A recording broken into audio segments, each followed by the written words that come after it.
बिस्मिल्लाहिर्रहमानिर्रहीम। अस्सलाम वालेकुम। बच्चों, आज हम क्लास 9th बायो का चैप्टर नंबर 3 जो है वो स्टार्ट करने लगे हैं। चैप्टर का नाम है बायोडाइवर्सिटी।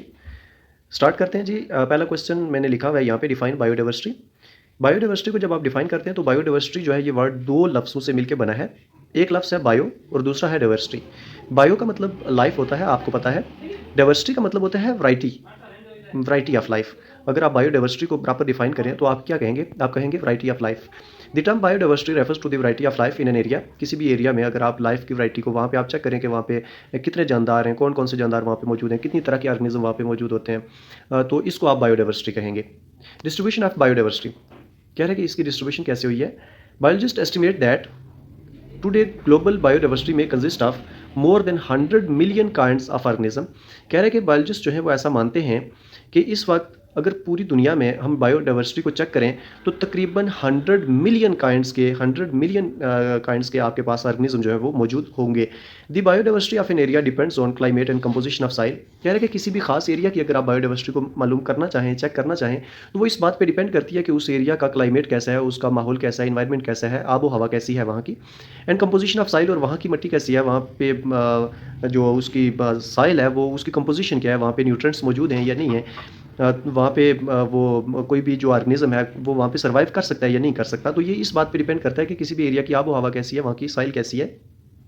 कह रहे हैं तीसरा पॉइंट ये लिखा हुआ है कि tropical region of the earth have richer biodiversity. कह रहे हैं कि ऐसे एरिए जहाँ पे जो ट्रॉपिकल रीजन्स होते हैं, जहाँ पे आबो हवा वो निस्बतन गर्म रहती है, वहाँ पे बायोडाइवर्सिटी जो है वो ज़्यादा होती है। वहाँ पे आपको ज़्यादा इकसाम के, ज़्यादा वैरायटी के ऑर्गेनिज्म आपको मिल सकते हैं।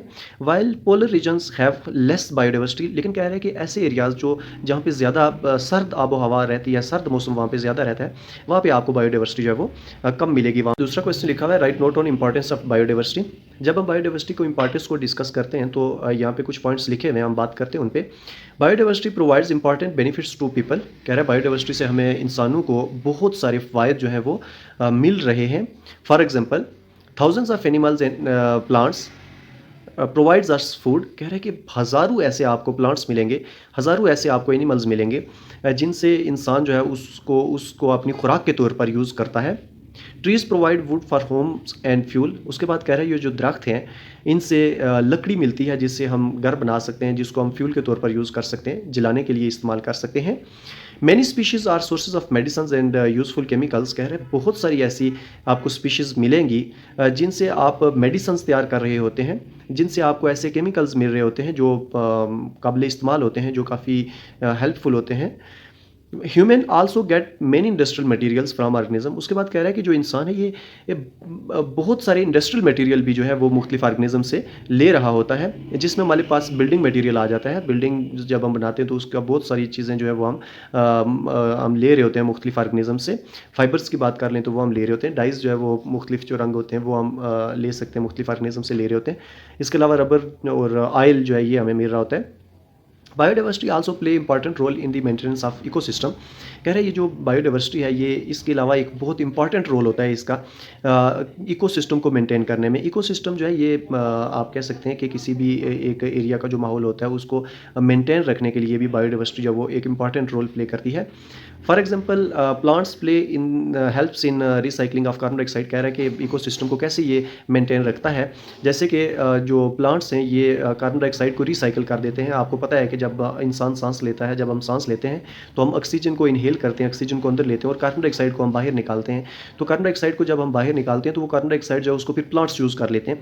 तो ये इस तरह से बायोडाइवर्सिटी जो है वो एक इंपॉर्टेंट रोल प्ले करती है, इकोसिस्टम को मेंटेन कर रही होती है। कोई भी चीज़ ज़्यादा नहीं हो रही होती, कोई चीज़ कम नहीं हो रही होती, तो सारी चीज़ें बैलेंस रहती हैं। Biodiversity also play role in nitrogen cycle. उसके अलावा कह रहे हैं कि बायोडाइवर्सिटी जो है ये नाइट्रोजन साइकिल में एक बहुत इंपॉर्टेंट रोल ये प्ले करती है।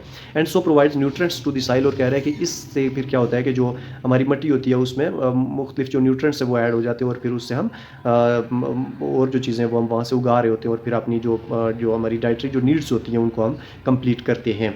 अच्छा, उसके बाद तीसरा एक क्वेश्चन मैंने लिखा हुआ है, why biologist feel the need of classification of organism. कह रहे हैं कि इस चीज़ की ज़रूरत क्यों पेश आई, ये एक बड़ा इंपॉर्टेंट क्वेश्चन है। किस चीज़ की क्यों ज़रूरत पेश आई कि जो ऑर्गेनिज्म है इनको क्लासीफाई किया जाए, ऑर्गेनिज्म जो मुख्तलिफ ऑर्गेनिज्म है उनकी क्लासिफिकेशन की जाए। तो कह रहे हैं कि क्लासिफिकेशन ऑफ ऑर्गेनिज्म की ज़रूरत क्यों पेश आई। तो देखते हैं यहाँ पे क्या लिखा हुआ है। Biologist have identified and described about 2 million kinds of organism. हमने अभी पढ़ा है कि तकरीबन 100 मिलियन काइंड के जो ऑर्गेनिज्म है वो इस वक्त अर्थ पे ग्लोबली वो मौजूद हैं। लेकिन कह रहे हैं कि तकरीबन 2 मिलियन काइंड्स जो है वो ऑर्गेनिज्म की वो अभी तक सिर्फ उनको 2 मिलियन जो है उनको आइडेंटिफाई किया जा सका है और उनको डिस्क्राइब किया जा सका है। आउट ऑफ दीज कह रहे हैं इन 2 मिलियंस में से भी 0.5 मिलियन जो है वो प्लांट्स की काइंड्स हैं, 1/2 मिलियन जो है वो आपको प्लांट्स की काइंड्स मिल जाती हैं, 1.5 मिलियन काइंड्स जो है वो आपको एनिमल्स की मिल रही हैं। It is only a small percentage of total kinds. कह रहे हैं कि ये जितनी टोटल परसेंटेज है हमारे पास ऑर्गेनिज्म की काइंड्स की, ऑर्गेनिज्म की टोटल इकसाम की जितनी हमारे पास एक परसेंटेज है उसका बहुत छोटा सा पार्ट अभी तक हमें पता चला है। Which biologists thinks to live on earth. कह रहे हैं कि बायोलॉजिस्ट जितना सोच रहे हैं कि इतनी ज़्यादा इकसाम यहाँ पे मौजूद है उसका बहुत थोड़ा सा पार्ट जो है वो अभी तक हमें पता चल सका है। Every year biologist discover thousands of new kinds of organism. कह रहे हैं कि हर साल जो बायोलॉजिस्ट हैं ये हज़ारों नई इकसाम के ऑर्गेनिजम्स को डिस्कवर कर रहे हैं, दरियाफ्त हो रहे हैं और उनको चेक कर रहे हैं। To study such a large number of organism. कह रहे हैं कि इतनी ज़्यादा अमाउंट में ऑर्गेनिज्म जो है वो डिस्कवर होते जा रहे हैं तो उनको फिर स्टडी करना पड़ता है। तो उनको स्टडी करने के लिए बायोलॉजिस्ट क्लासीफाई दें, बायोलॉजिस्ट क्या करते हैं उसको क्लासीफाई कर देते हैं, उनको अलग अलग क्लासेज में उनको डिवाइड कर देते हैं। जैसे हम किसी भी स्कूल की बात कर ले तो वहाँ पे अलग अलग क्लासेस हैं। तो हर क्लास की अगर आप बात करते हैं, आप नर्सरी और आप मैट्रिक तक सारों को इकट्ठे बिठा देंगे तो आप उनको कैसे जज करेंगे कि ये कौन सी क्लास है और ये किस लेवल के बच्चे हैं। तो इस तरह से जितने भी ऑर्गेनिज्म मिल रहे हैं उन ऑर्गेनिज्म को फिर क्लासीफाई करना पड़ता है, उनको अलग अलग क्लास में उनको डालना पड़ता है ताकि उनको फिर आसानी से स्टडी किया जा सके। अच्छा, उसके बाद लिख रहा है कि क्लासिफिकेशन है क्या। Classification is a method. ये एक ऐसा मेथड है बाई विच बायोलॉजिस्ट, जिसमें बायोलॉजिस्ट क्या करते हैं, डिवाइड ऑर्गेनिजम्स को डिवाइड कर देते हैं, तकसीम कर देते हैं किस में, इनटू ग्रुप्स एंड सब ग्रुप्स, मुख्तलिफ ग्रुप्स में और फिर सब ग्रुप्स में, on the basis of similarities found in them. इस बेस पे वो इनको डिवाइड करते हैं कि वो ऑर्गेनिज्म जो है वो उनकी आपस में सिमिलरिटीज़ कितनी है, वो आपस में एक ही तरह के वो नज़र आते हैं, उनमें ममासलत कितनी है। तो उस बेस पे वो क्या करते हैं कि उनको क्लासीफाई कर देते हैं। इसके बाद एक और क्वेश्चन जो है वो यहाँ पे लिखा हुआ है, write down the AIIMS and principles of classification. कि क्लासिफिकेशन की एम एंड प्रिंसिपल्स क्या हैं इसके। तो एम्स एंड प्रिंसिपल्स क्या हैं जी क्लासिफिकेशन के, हम देख लेते हैं। दी मेन एम्स जो हैं क्लासिफिकेशन के क्या हैं वो देखते हैं, इसके ऑब्जेक्टिव्स क्या हैं, क्लासिफिकेशन हम क्यों करते हैं। तो यहाँ पे पहला पॉइंट लिखा हुआ है, to determine the similarities and differences among organism, ताकि हम मुख्तलिफ ऑर्गेनिजम्स के बीच में जो सिमिलरिटी है और जो डिफरेंस है, जो उसके बीच में मुमासलत है और जो उसके बीच में फ़र्क है उसको हम चेक कर सकें, so that they can be studied easily, ताकि फिर हम उनको आसानी से उनको स्टडी कर सकें, उनके ऊपर हम रिसर्च कर सकें। To find the evolutionary relationship among organism. आपको पता है कि एवोल्यूशन से क्या मुराद होता है, एवोल्यूशन से मुराद ये होता है कि आपको पता है जो बायोलॉजिस्ट है उनका ये मानना है कि ये जो लाइफ है ये जब स्टार्ट हुई है तो मुख्तलिफ इर्तकाई प्रोसेस से जो ऑर्गेनिज्म है वो गुजरे हैं। पहले जैसे माना जाता है कि जो ह्यूमन है ये मंकीज़ से ह्यूमन जो है वो बने, तो ये एक इर्तकाई अमल था जिससे फिर मंकीज़ गुजरे और उसके बाद ह्यूमन जो है वो बन गए। तो अब कह रहे हैं कि ये जो इवोल्यूशनरी जो रिलेशनशिप है, ये जो इर्तकाई जो अमल है, इसके बीच में जो रिलेशनशिप है ऑर्गेनिजम्स का, उसको चेक किया जा सकता है क्लासिफिकेशन की बेस पर।